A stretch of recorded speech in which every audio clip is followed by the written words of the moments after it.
2200 लिया, एक ने 4500 लिया। मेरी जीत और हार के अंदर फर्क कितना था? तो महज 5000 से कम का फर्क था।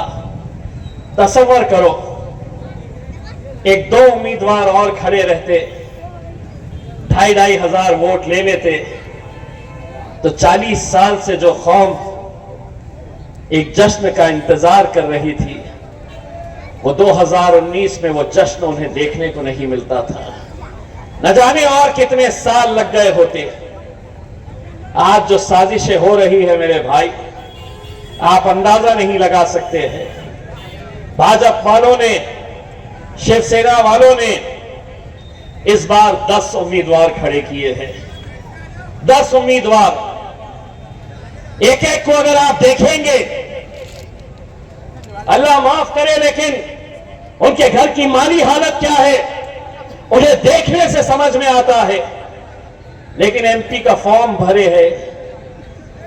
ऐसा नहीं है कि फॉर्म 1 रुपया, 2 रुपया, 5 रुपया, 10 रुपए में मिलता है कि लाओ मैं भरता हूं और एमपी हो जाता हूं। 25,000 रुपए डिपॉजिट करना पड़ता है। कहां से आ रहा है पैसा? मैं जानता हूं कहां से आ रहा है। पूरी कोशिश यह हो रही है कि किसी तरह से एक एक उम्मीदवार में 1,000, 2,000, 3,000 वोट ले ले, यहां से भाजपा और शिवसेना का उम्मीदवार फिर से चुनकर आ जाए। हम करे हैं मेरे भाइयों, यह गलती हमने करे हैं।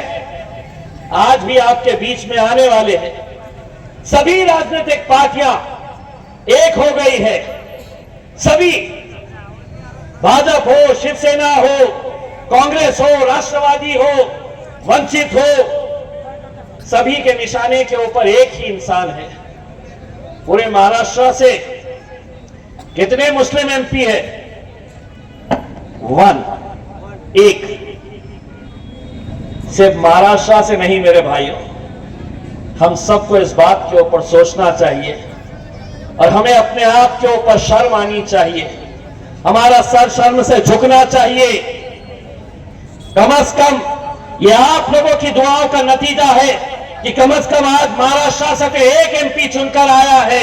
मध्य प्रदेश में कितने हैं? 0। गुजरात में कितने हैं? 0। राजस्थान में कितने हैं? 0। दिल्ली में कितने हैं? 0। झारखंड में कितने हैं? 0। कर्नाटक में कितने हैं? 0। और एक एमपी हजम नहीं हो रहा है।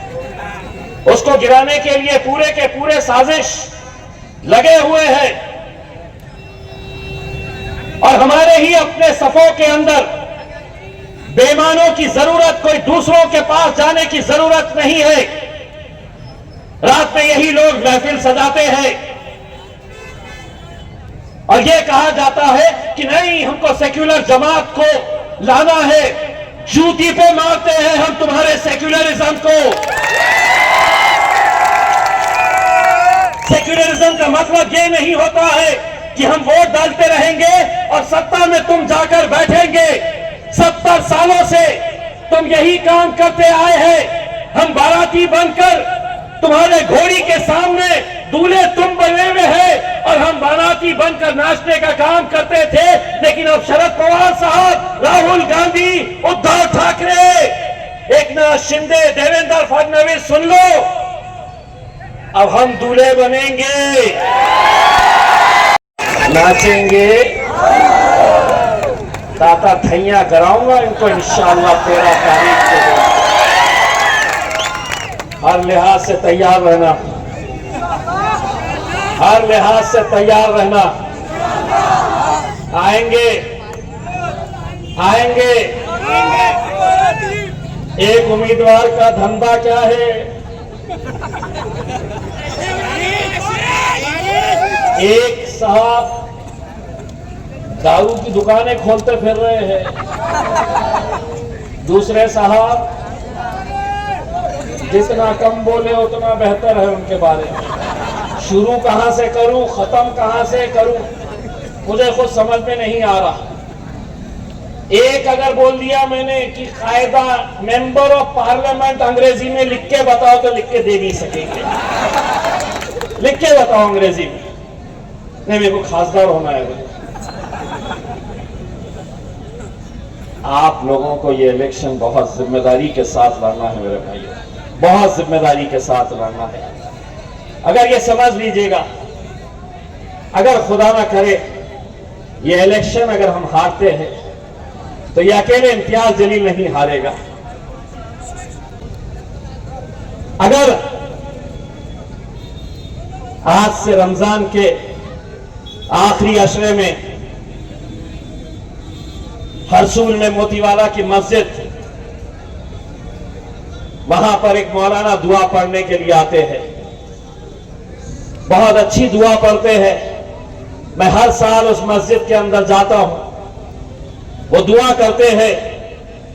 मैं इस साल जब दुआ पढ़ के मौलाना से दुआएं लेकर जब बाहर निकल रहा था, एक बुजुर्ग मौलाना, नौजवान लड़के घेरे हुए थे, कोई सेल्फी लेना चाह रहा था, कोई फोटो लेने चाह रहा था। मेरी नजर उन मौलाना के ऊपर पड़ी, बुजुर्ग शख्स थे। मैंने सब लड़कों को हटाया, उनके करीब गया, उन्होंने मेरा हाथ पकड़े, बहुत बुजुर्ग थे। उन्होंने मुझसे कहा कि बेटा मैं जालना से हूं। उन्होंने मुझसे कहा कि मेरा पूरा घर पूरे रमजान में तहज्जुद में उठ के तुम्हारी कामयाबी के लिए दुआ करता है मेरे बेटे। और वो मौलाना मेरा हाथ पकड़ के, वो बुजुर्ग शख्स मेरा हाथ पकड़ के, हाथ थरथरा रहे थे और वो लगातार रोना शुरू कर दिए थे। सोचिए आप, न मेरा वोट है न वो